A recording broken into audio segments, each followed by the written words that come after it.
Greetings and salutations, everyone. My name is Kiorkof, and welcome to my YouTube channel. Today, we're talking about our next entry for our 2020 Fantasy Football Player Profile Series. We're talking about DJ Moore, Carolina Panthers wide receiver. Again, this is one of the most ridiculous wide receivers going into the 2020 season because he had a fantastic 2019 year because he only truly played 14 games. And when we look at those 14 games and how productive he was, and with the quarterback situation he had, I truly think that the sky's the limit for DJ Moore. He could truly become the wide receiver one in 2020. So that's what we're going to talk about today. My excitement, the statistics that back my thought process, and why you should be targeting DJ Moore in the 2020 drafts. Now, before we begin today's video, don't forget Andrew Kiorkof's 2020 Fantasy Football Draft Guide is now available. Down in the description, you can find all the information regarding that. Thank you very much. While you're down there, make sure you click the subscribe button because there's going to be a lot of fantasy football content coming your way throughout the entirety of the offseason, going into the regular season. Tomorrow, we will be conducting a live stream here on the channel, so make sure you go ahead and get ready to tune into that tomorrow. Outside of that, I'm ready to talk about DJ Moore going into the 2020 season. Like I mentioned before, DJ Moore only played 14 games last season. In the 15th game in Week 16, he had gotten injured early in the first quarter, and truly that game did not count. So when we look at what he was able to produce in that 14-game stretch of last season, it's absolutely ridiculous considering the fact that Kyle Allen was throwing him the ball. And, in the early half of the season, Cam Newton, without a leg, was throwing him the ball, and boy, was he inaccurate. In 2019, DJ Moore produced 135 total targets, 87 receptions, 1,175 receiving yards, 4 receiving touchdowns, all for 187 total fantasy points in a half PPR scoring format. Now, when we look at those statistics, we realize from weeks 1 through 15, he averaged 13.31 fantasy points per game. That's incredible. But when you think about it and you think, okay, what if he played an entire 16-game season? How good would have DJ Moore been? Well, if he played a full 16-game season with his averages, would have produced a total of 213.03 fantasy points and finished as the number 7 overall wide receiver. That's right. He would have been a wide receiver one instead of finishing where he did in the mid-teens, 17 if I'm not mistaken. If you give DJ Moore this kind of opportunity once again in 2020, which I 100% believe is going to happen, DJ Moore is absolutely not just a regular wide receiver one, but he's a guy that can jump into this top 7 conversation, top 5 conversation, and really vie for a pick that even though he's not currently going at this ADP of a top 5 wide receiver, he could eventually produce that. The sky's the limit, and we have yet to see the ceiling of a DJ Moore again. Even with the opportunity he got, almost nearly 10 targets a game. The rarity of red zone targets for him, red zone work, touchdown work for him last season is a thing that can definitely be improved upon. He's only going into his 3rd season, and he's only getting better. In the quarterback position getting better, the wide receivers that surround him getting better, being able to pull coverage away from him is going to grant more opportunity for a guy like DJ Moore. Last season, in weeks 1 through 15, in the 14 games he played, he had 92.92% of the snap share and had 23.27% of the target share. All in all, the way I see it, DJ Moore's numbers look fantastic. He doesn't come off the field, and when he's on the field, he's heavily targeted in respect to a lot of other wide receivers, especially number 1 wide receivers of their respective teams.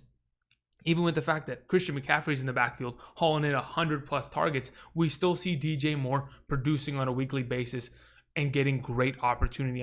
The opportunity that he was granted last season, of getting 10+ targets a week, that's a number that we love to see. And in the 10 games last year that he had 9+ targets, he averaged 14.54 fantasy points per game in those games. DJ Moore's numbers speak for themselves. I really cannot convince you more than just looking at these numbers of how valuable a guy like DJ Moore is.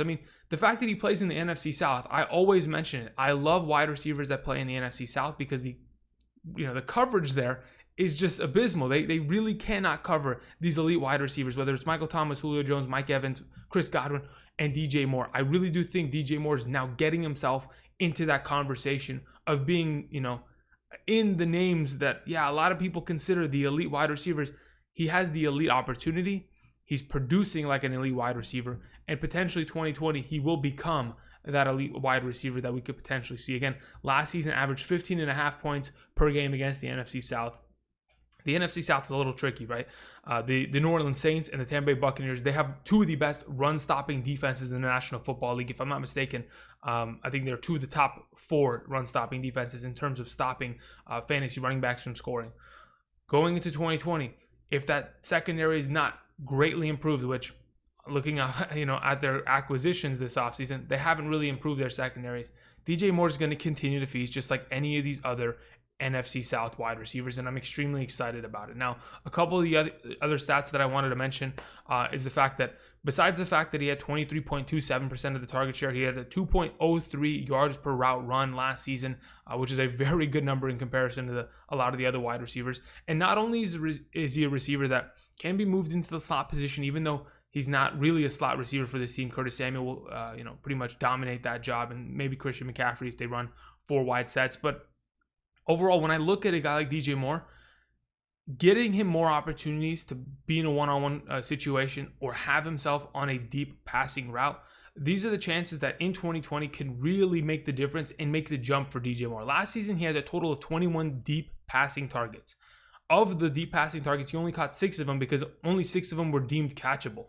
I mean, to be honest, the passing accuracy of Kyle Allen last year, just wasn't there. He was 11 for 41 in his deep passing opportunities and completions.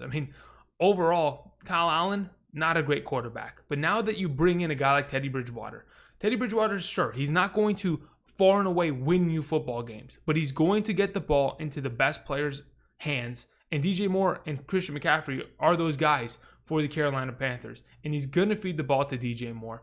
Last season, in the little stint that Teddy Bridgewater had with the New Orleans Saints, he was a very efficient quarterback. 9 passing touchdowns, only 2 interceptions thrown. He was 7 for 14 on his deep passing throws. And to be honest, when I kept digging deeper for Teddy Bridgewater, it just kept getting better. Sure, the Carolina Panthers might not have the best offensive line in the National Football League. It doesn't matter really because Christian McCaffrey's proven that he can produce no matter who's in front of him. And going into this upcoming season, I'm not really worried about the potential of Teddy Bridgewater getting pressured, because even when he was pressured last season, he was the 5th most accurate quarterback when under duress. On top of it, he's a mobile quarterback. He's going to be able to extend plays and be able to at least find receivers out there and be able to extend drives, which is a beautiful thing to see. It grants more opportunities for this offense and more opportunity for a guy like DJ Moore. Another one of the stats that I wanted to mention, last season, he only had 12 red zone targets in comparison to some of these other guys. The 20-25 red zone targets a season has been a number I've even seen in years past. Jordy Nelson, 38 red zone targets. We've seen wide receivers heavily rely upon the red zone, and we've yet to see that from DJ Moore. He only had 2 receiving touchdowns in the red zone last year, and I think if that number can continue to improve, this offense continues to improve, we could potentially end up seeing DJ Moore take this level of production and jump into another level. We really haven't seen his ceiling. And yes, we've seen a couple glimpses here and there, which he has 2 touchdown games, over 100 receiving yards and 10 receptions. We've seen those, productive weeks. But I truly don't think that we've been able to fully understand what DJ Moore is going to be able to accomplish in 2020. And that's why I'm so excited about him. That's why I'm talking to you guys about him today. DJ Moore is another one of these guys that, again, will kind of sit at the low-end wide receiver 1 conversation, and I don't think that should be the case.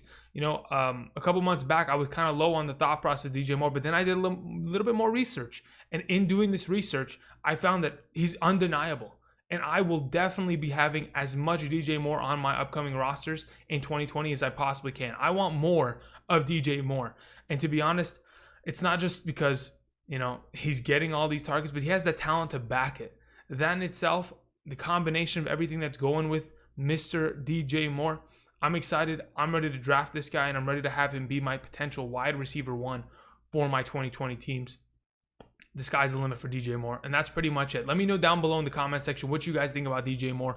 I'm sure many of you are excited about his potential going into only his 3rd season in the National Football League. We'll have an improved quarterback, a new head coach. Everything will be different in Carolina, and hopefully we end up seeing a different DJ Moore in terms of a better DJ Moore in 2020. Anyway, thank you everybody for watching, and until next time, I'll see you guys. Peace.